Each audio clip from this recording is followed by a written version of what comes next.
Sports DSC కింద తీసుకుంటే మనకి 421 అనే సీట్స్ ఉండింది. First number of notified sports quota seats. దానికి మనకి అప్లై చేసిన క్యాండిడేట్స్ 3600 క్యాండిడేట్స్ ఫార్ 5326 అప్లికేషన్స్గా పెట్టారు.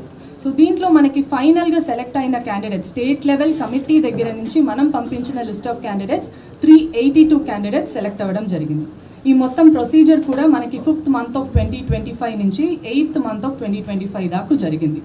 సో ఇది ప్రాసెస్ ఫ్లో అని మనం తీసుకుంటే ఫస్ట్ టైం మనకు horizontal reservation of 3% sports quota అనేది ఇంప్లిమెంట్ చేసి దాంట్లో స్పోర్ట్స్ పిల్లలకి 3% ఆఫ్ రిజర్వేషన్ ఇన్ జాబ్ డిఎస్సిలో ఇవ్వడం జరిగింది.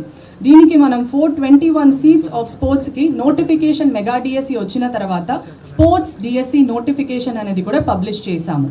దాంట్లో what are the procedures to be followed, దేనికి మనం హయ్యెస్ట్ అచీవ్మెంట్ ఇస్తాము, దేనికి మనం బ్యాకప్ రిక్వైర్డ్, దేనికి ప్రయారిటీ ఫస్ట్ ఉంటుంది, నేషనల్కి ఫస్ట్ ఉంటుంది, తర్వాత స్టేట్ ఉంటుంది, ఇలాంటి ఆర్డర్స్ కూడా క్లియర్గా నోటిఫికేషన్లో ఎక్స్ప్లెయిన్ చేయడం జరిగింది.